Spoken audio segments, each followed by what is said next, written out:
Okay, hello. Ayan na. Ito na yung hinasa natin. Hinugasan ko lang para... Kasi itong gamitin natin, ano to, water base lang to. Water base. Pampakinis ng talim. Kinis na to. Ano to? 3,000 grit. So, kung boner ka, ayan. Pwede ka nang huminto dito.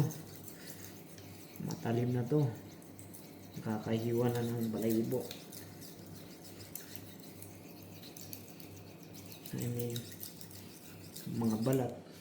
Pwede na yung mga balat. Nakakahiwa ng balat. Ganun pa din. Ano yung process mo dun sa una, ganun pa rin. Kahit hindi ka na magbibilang. Ganyan lang. Simulan mo dito sa heel. Ganyan. Tapos papunta doon, hinay-hinay. Punta dito sa may tip. Tapos titignan mo. Ayan o. Makikita mo naman kung ano na ikikinis yung bevel mo.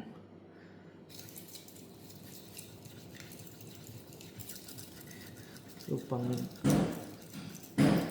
galing tayo sa sa mga around 400 grit or 320 or grit. Mag-jump tayo ng 3,000 grit.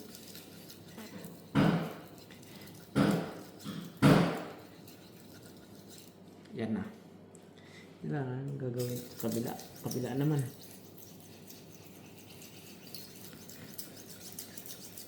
Sarap kasing ihiwa pagka makinis yung talim mo.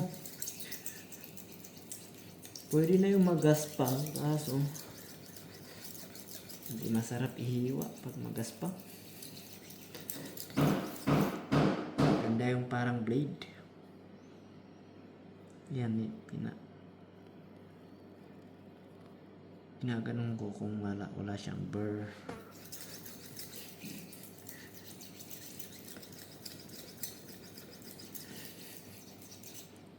Lagyan natin ng tubig.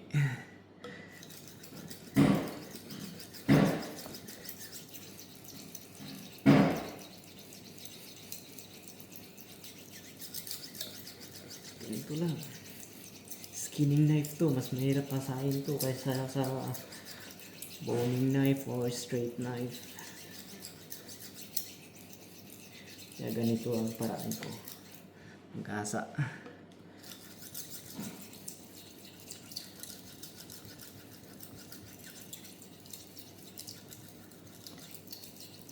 Okay. Just do some light pressure. Yan na. Punasan natin. Tingnan natin kung gumaganda ba. Aba.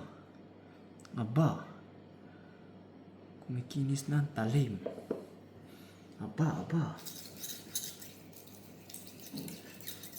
Tsaga-tsaga lang, pero ganito talaga ang mag-asa. Minsan matagal, pinaganahan ka, minsan tinatamad ka.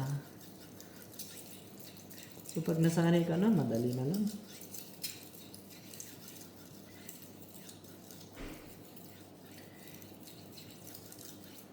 Madali na lang. Yun. Ganyan ang asa. Ganito. Oh. Wow. Ganun lang. Finishing stroke na lang. Light pressure lang.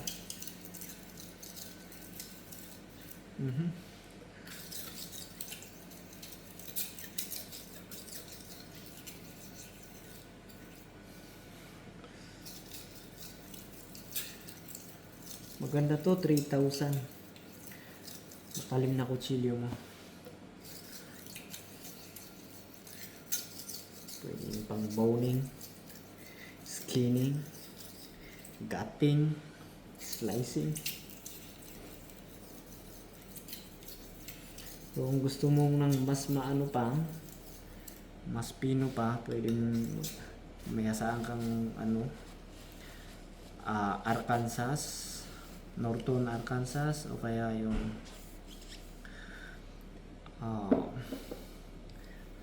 na 10,000 na ano, 10,000 na grit na bato.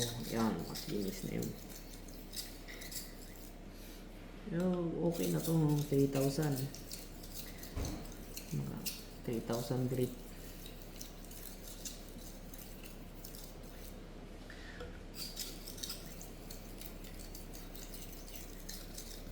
Ito sa'yo kung paano talim. Ihiwa natin sa papel. Kung nakakahiwa ng papel. Diba, minsan nakakahiwa nga ng papel, hindi naman makahiwa ng karne.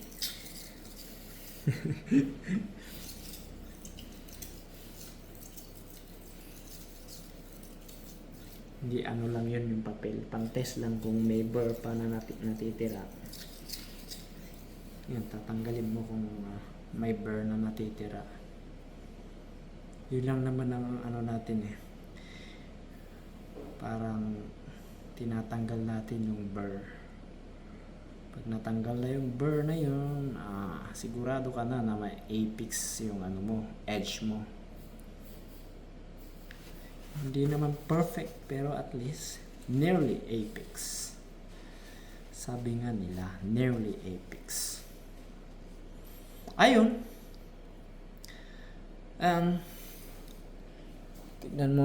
Tignan natin talim na edge na. Yan na. Yan na yung edge niya. Parang okay. Yan na siya. Yan na. Pag iganito mo, siyempre wala kang mararamdaman na ano dyan.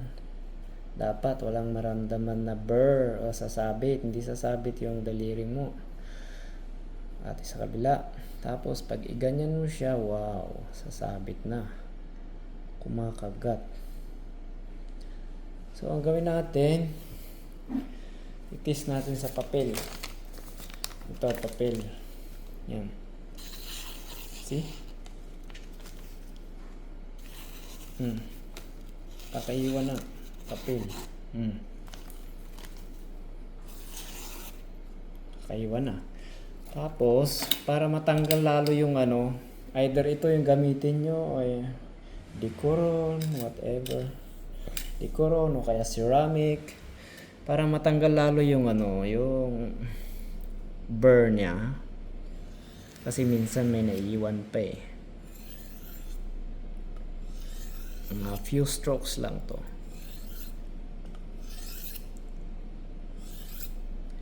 Tingnan nyo natin.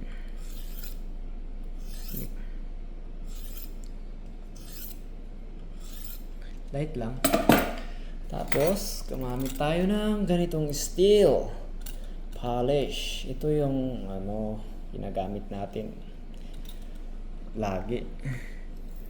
Parang bumabalik yung talim. You know, kinis. Kinis na, wala kang maramdamang ano sa masabit. Be careful sa ano, dito ka hawak. Huwag dito. Yan dyan. Now let's test it sa papel. Sorry, naingay na. Ito papel.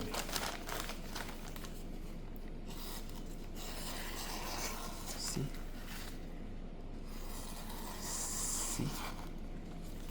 Talim na. Curve natin. Skinning knife yan. Subukan natin itong ano, paper towel. Baka naman kung kayang ano, tissue. Kaya pa naman. See, kakaiwan ng towel. Paper towel. So, ganun ang paghasa. Sana may natutunan kayo. May mga questions kayo, comment nyo lang. May clarifications kayo. Sa mga marurunong, baka may dagdag kayo na ano, technique kung paano maghasa. Yan, ito mahalaga tong makinis na steel. Ito ang laging ginagamit. Ganyan lang ako mag-steel, ganyan. Yung iba palayo. Just the same. Importante yung angle. Yung angle ng bevel mo dito, i-match mo dito sa ano. Yun yung dapat na angle. Pwede siyang mas mataas pero konti lang, hindi masyadong nakaganyan o kung ano yung angle mo ng bevel mo. Yan, ganun ang gawin ano sa steel mo. Dapat ganun ang angle niya. Tapos ganyan mo lang. Doon din sa kabila, ganun din.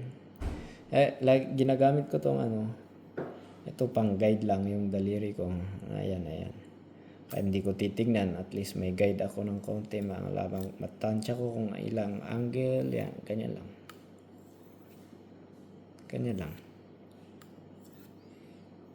Either i-match mo yung angle sa bevel niya o kaya mas mataas ng konti. Wag lang masyadong mataas na parang naka 45 degrees o kaya nakaganyan na mabibilog na yung talim mo imbis na ganyan yung talim mo, ganyan yung talim mo pagka sinobrahan mo yung steel mo naman magaganyan na, magaganyan mabibilog na.